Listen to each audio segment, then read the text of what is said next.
T'es la meilleure. T'es pas noire. C'est pas une bonne approche.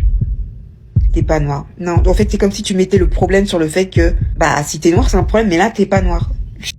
Dans cette vidéo, je vais utiliser le mot noir et blanc, pas pour blesser, pas pour diviser, juste pour qu'on se comprenne pleinement. Parce qu'il y a des choses qu'on ne peut pas édulcorer sans en détruire le sens. À vous, les parents blancs, qui élevez des enfants noirs ou métis, ce n'est pas parce que vous aimez votre enfant que vous comprenez ce qu'il vit. Ce n'est pas une question d'amour, c'est une question d'expérience. Déjà, pour un parent noir, élever un enfant noir dans une société occidentale, c'est un combat. C'est un défi de chaque jour. C'est expliquer à un enfant qu'il n'est pas inférieur, alors que quand il sort de chez lui, tout le temps à lui faire croire le contraire. Ceci n'est pas de la victimisation. Alors si c'est difficile pour un parent noir, imaginez pour un parent blanc, un parent qui n'a jamais marché dans la peau d'un enfant noir dans la cour de récréation, qui n'a jamais été suivi dans un magasin à 12 ans, qui n'a jamais été moqué pour la texture de ses cheveux ou la couleur de ses paumes. Si vous n'avez jamais été un enfant noir dans une école occidentale, si vous n'avez jamais grandi dans le corps de noir dans une société qui tend à ne pas vous refléter, il y a des réalités que vous ne comprendrez pas spontanément. Et ceci est tout à fait normal. Ce n'est pas de votre faute, mais c'est une responsabilité.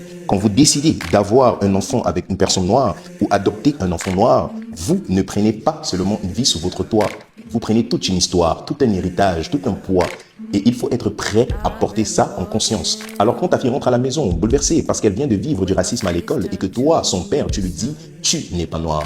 Tu ne la consoles pas, tu ne l'aimes pas, tu es en train de l'effacer. Tu n'as peut-être pas voulu la blesser, mais tu viens de lui apprendre à cet âge où elle se construit, où elle construit ses repères psychologiques, que sa perception est fausse, que ce qu'elle vit n'existe pas, que son identité est un mensonge. Et sur le plan psychologique, ce que tu viens de faire est très violent. Parce qu'à cet âge, un enfant se structure, son identité se forme, sa sécurité intérieure dépend de ce qu'on valide ou pas dans sa réalité. Et si on nie ce qu'elle vit dans son propre corps, on l'oblige donc à se diviser intérieurement, à choisir entre plaire à papa et être ce qu'elle est. Elle n'a pas besoin à cet âge qu'on lui dise tu n'es pas noir. Elle a besoin qu'on lui apprenne à vivre pleinement sa noirceur, si on peut dire comme ça, sa noirceur, son honte, à comprendre les regards, à se tenir droite, à être fière et surtout qu'elle n'ait pas à s'expliquer d'exister dans ce corps-là. L'amour ne suffit pas, l'intention ne suffit pas, l'éducation est obligatoire et vous ne pouvez pas en tant que parent blanc rester ignorant des réalités raciales de votre propre enfant parce qu'un enfant noir mal accompagné grandira souvent en guerre avec lui-même dans une société occidentale